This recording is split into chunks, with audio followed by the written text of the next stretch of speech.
Here's how much income you need in order to qualify for a $400,000 house. Now, I'm a mortgage broker. I've helped hundreds finance real estate, and here's how all the banks calculate this. So step number one is you want to figure out and calculate how much the total monthly mortgage payment is going to be. Now, the reason why this is important is because the lenders approve you based on how much the total monthly mortgage payment is, because they want to make sure that you're going to be able to make your payments on time. So there's several parts that goes into a mortgage payment. Number one, you have your principal and interest, and with 3.5% down at a 6.25 interest rate, this is going to put the payment around $2,400 a month. Now, if you put a higher down payment or you get a lower interest rate or higher interest rate, that's going to change that monthly payment.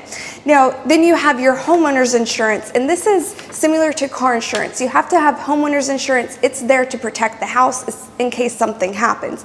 In this example, I'm using about $200 a month. Then you also have your property taxes. Now, your property taxes is set by the county that the home is in. In this example, I'm using $250 a month. Now, these two variables right here, home insurance and car insurance, that is going to change based on the state, based on the location that you're buying in. So if you're buying in a state that has a high property tax rate and a high homeowner's insurance rate, this will change based on that. Then you also have mortgage insurance, and mortgage insurance is required if you're putting less than 20% down. And in this example, we're using 176, and then you also have to factor in homeowners associations do HOA. In this example, I'm using $0 a month.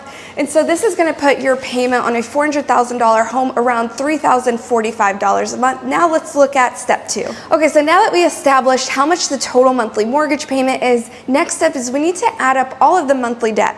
Now, the reason we're doing this is because the lender is going to look at how much current monthly debt you have, and they're going to add that to the estimated mortgage payment because they want to see in the future how much total debt on a monthly base that you will have. So what they consider as monthly debt is going to be any loans like car payments, credit card bills, student loans, any personal loans that you have, alimony, child support. If you owe the IRS and have an installment plan with them, they will include that into your monthly debt. Now, here's what they do not include into your monthly debt. They don't look at your current rent. They don't include any car insurance, health insurance. They don't look at any utilities or how much you're paying in gas and groceries, things like this. So it's important to understand this so that you make sure you're adding up the correct amount of monthly debt that you have. So in this example, I'm going to use $1,000 of monthly debt. So you're going to add that to the estimated mortgage payment. That's going to give us $4,045. So this is going to be the total monthly debt that the bank is going to use when approving you. So next we need to understand how the banks measure your monthly income against your monthly debt. And this is called your debt to income ratio, or DTI. Now, the reason why this is important is because the lenders base how much you're approved for off of this formula, because at the end of the day, they don't want you to borrow more than what you can handle. So this is their formula. So they'll allow you 50% of your monthly income to go towards your monthly debt. Now, this is important. If you exceed their DTI calculations, even if you have an 800 credit score, it doesn't matter. You will not get approved. So here's a simple formula of what you can do in order to see how much income you need for a $400,000 house. So again, you're going to take your total monthly debt. This is the estimated mortgage payment plus all of your monthly debt combined. You're going to multiply it by 2.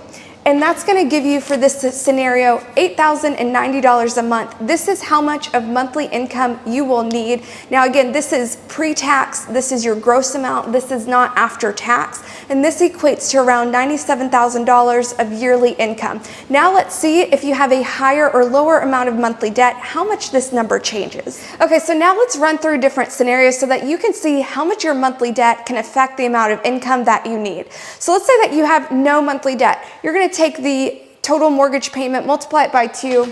So you're only going to need around $6,090 of monthly income pre-tax in order to qualify. Now, let's say you have about $2,000 of monthly debt. You're going to add $2,000 plus the total monthly mortgage payment times 2. And so you're going to need around $10,000 of monthly income in order to qualify.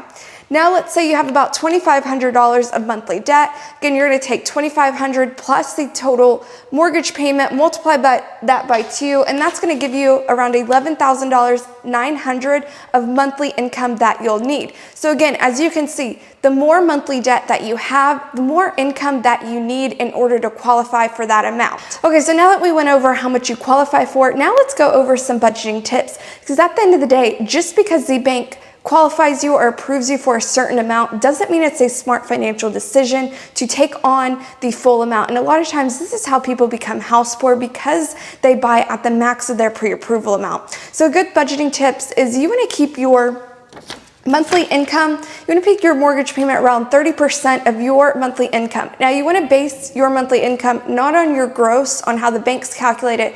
You want to base it on how much you net, how much is actually going towards your pocket.